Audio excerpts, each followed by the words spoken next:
सबको जय यीशु। नबी इसायास कहता है, अंधकारमय प्रदेश में रहने वालों पर ज्योति का उदय हुआ है। हम लोग क्रिसमस में पहुंच गए हैं। इंतजार की घड़ी समाप्त हो गई है। प्रभु का जन्म हुआ है। हमारे मुक्तिदाता प्रभु ईसा मसीह हमारे लिए इस दुनिया में जन्मा है। आप सभी को क्रिसमस की शुभकामनाएं देता हूँ, मुबारक देता हूँ। हमारे लिए क्रिसमस का काफ़ी बड़ा महत्व है, विशेष करके इस क्रिसमस का। दुनिया भर में कोरोना महामारी के संकट के कारण लोगों के मन में भय, अनिश्चितता का एक माहौल था। माहौल अभी भी है, लेकिन इस वातावरण में, ऐसे एक संदर्भ में क्रिसमस, प्रभु का जन्म का त्योहार हमारे लिए पुनः ईश्वर के प्रेम के प्रति एहसास दिलाता है। हमसे यह कहता है, ईश्वर हमसे प्यार करता है। वो संसार को तरसने के लिए नहीं, तड़पने के लिए नहीं, प्यार करने के लिए सृष्टि किया गया है।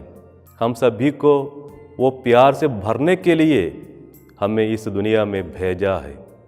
इसलिए यह महामारी के समय भी क्रिसमस हमारे लिए आशा का, प्रतीक्षा का एक संदेश देता है। प्रिय भाइयों बहनों, क्रिसमस वास्तव में क्या है? हर साल हम धूमधाम से मनाते हैं, बड़ी खुशी से मनाते हैं, उमंग से मनाते हैं।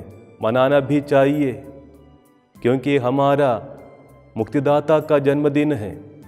अक्सर हम क्या करते हैं, हमारी यह त्योहार जो है कुछ समारोहों में सिमट जाता है। चर्च जाते हैं, घर को सजाते हैं, चरनी बनाते हैं, तारे लगाते हैं और बहुत सारी चीज़ों को हम करते हैं जो हमें खुशी प्रदान करता है। एक बार जब मैं इन दिनों एक मिशन स्टेशन गया, तो फादर जब करोल से लौटा, गांव से करोल के बाद, तो कह रहा था कि बच्चों में मायूसी है इस बार। क्यों? क्योंकि करोल में सांता क्लॉस नहीं था। कई बार हमारे क्रिसमस समारोह जो है इन्हीं प्रतीकों में हम सीमित रखता है।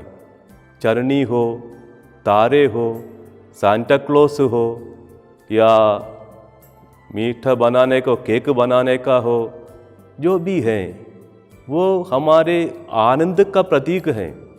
और ये प्रतीक हमें क्रिसमस का याद दिलाती है।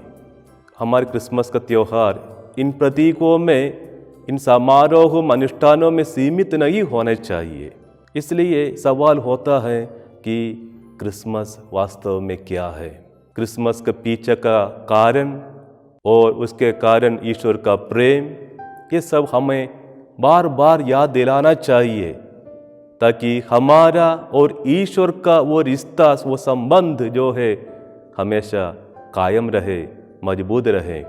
जब वो संबंध मजबूत रहता है तो कोई भी महामारी हमें दुख नहीं दे सकता, हमें निराश नहीं कर सकता।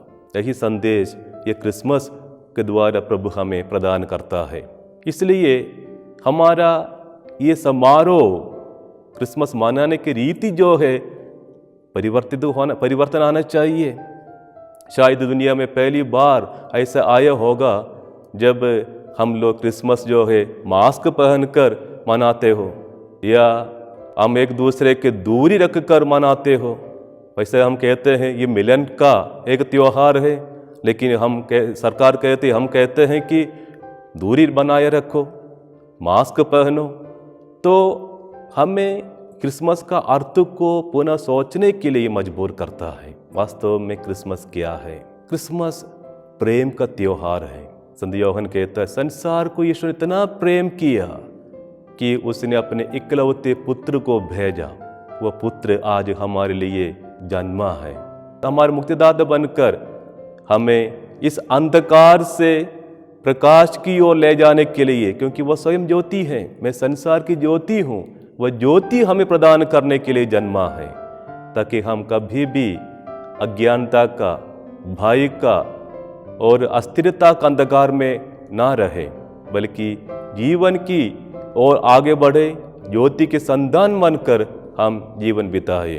इसलिए यह प्रेम का एक त्योहार है, ये आनंद का त्योहार है। जब प्रभु का जन्म हुआ, स्वर्गदूत ने कड़रियों से कहा, मैं तुम्हें बड़े आनंद का सुसमाचार सुनाता हूँ।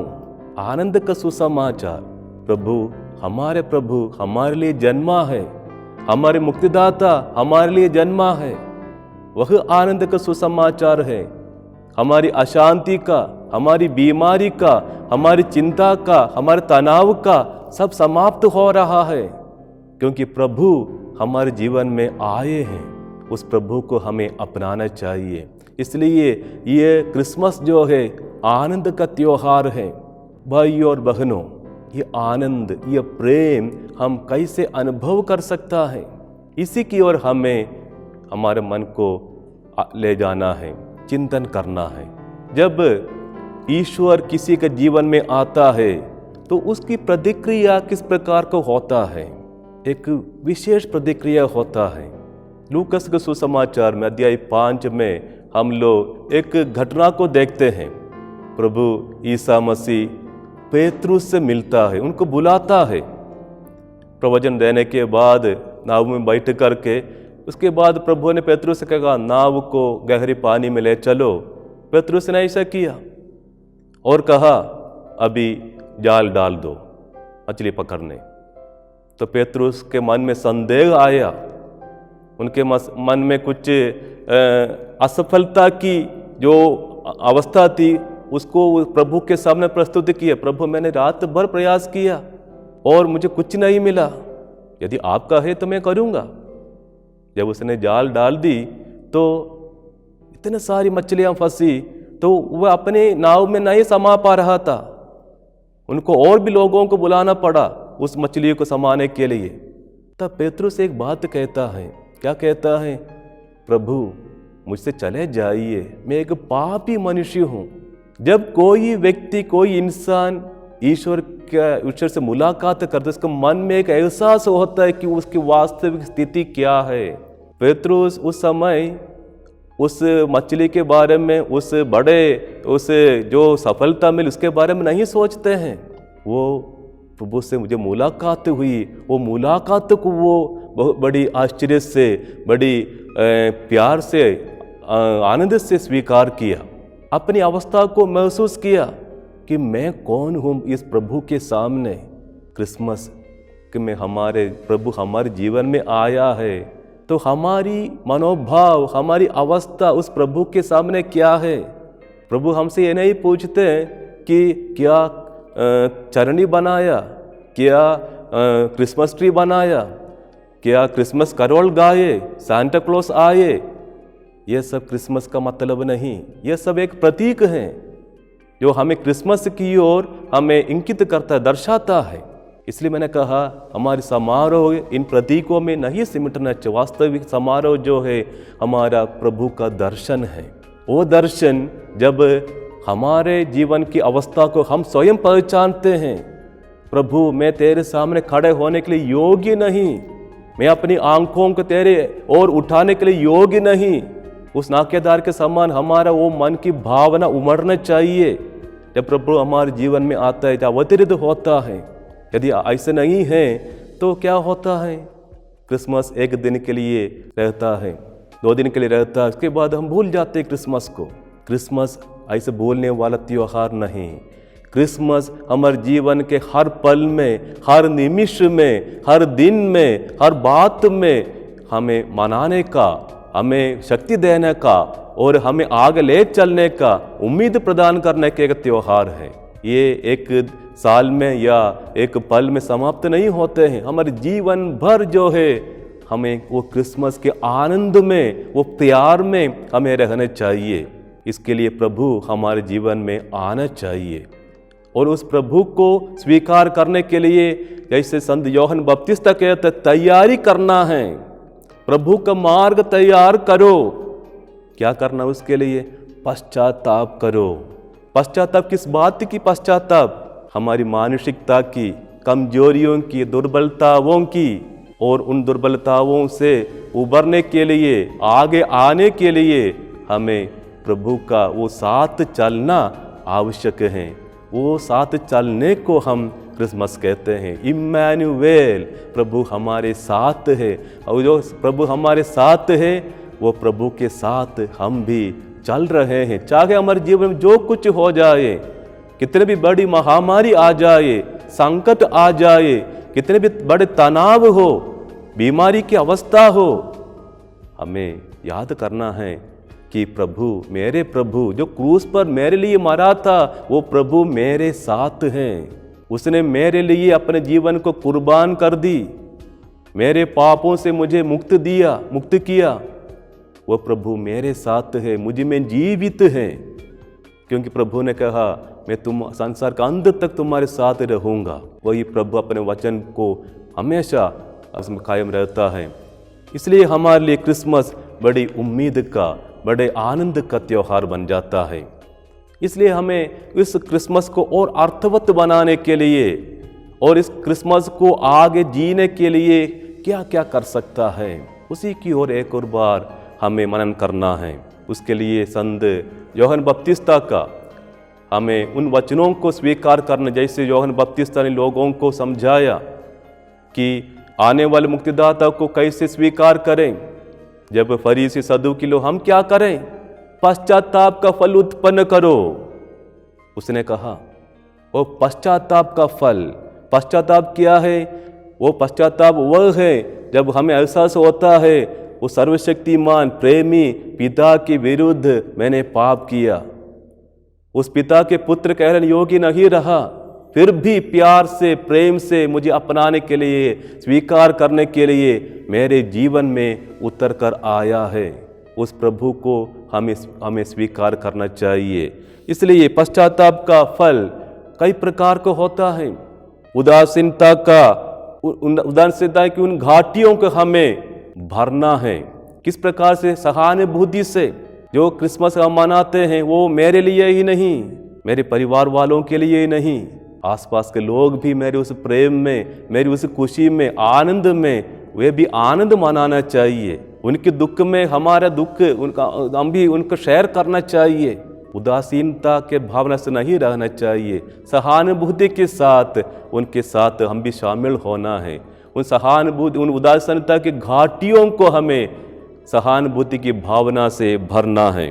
पश्चाताप का दूसरा फल, अहंकार की पहाड़ियों को विनम्रता की भावना से हमें समतल बनाना है।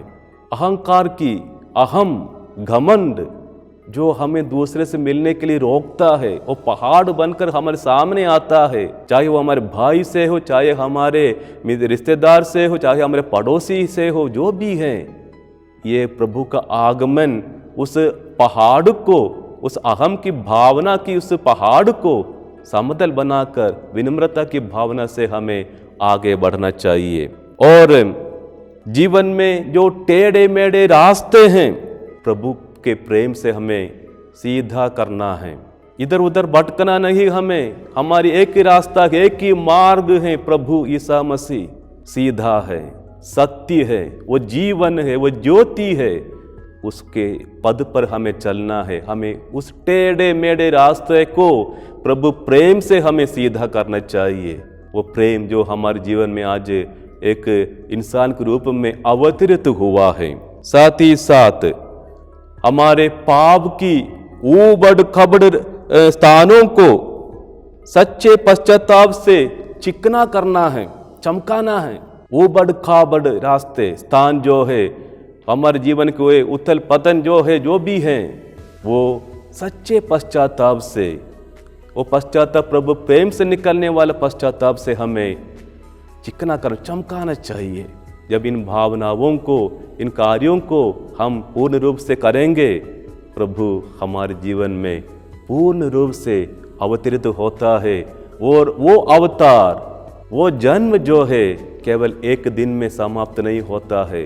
जब हमारे अहंकार मिट जाएंगे, हमारे उदासीनता मिट जाएंगे, हमारे पाप मिट जाएंगे और हमारे सारी ये अन्य बातें दुर्बलताएं मिट जाएंगे, तो हमारे जीवन में आनंद होगा, शांति होगी, प्रेम होगा। यही हमारे लिए सच्चा क्रिसमस है। प्रार्थना करता हूँ कि प्रभु का वो अनुग्रह हमारे जीवन में हमेशा रहे, हर पल रहे, हर कार्य में रहे, सबके परिवार में, सबके जीवन में, और इस प्रभु को अनुभव करते रहें। आने वाले साल सबके लिए प्रभु की कृपा का, अनुग्रह का, आशीषों का एक साल हो, और हम उस आने वाले साल में उस प्रेम में, प्रभु प्रेम में हम आगे बढ़ते जाए, और हमारी इस प्रेममय जीवन को, जीवन की ज्योति को हम जलाते रखें, जगमगाते रखें, ताकि हमारी जीवन की ज्योति देखकर अन्य लोग भी प्रभु की स्तुति करें, प्रभु की आराधना करें। सबको नव वर्ष की शुभकामनाएं भी देता हूँ। जय यीशु।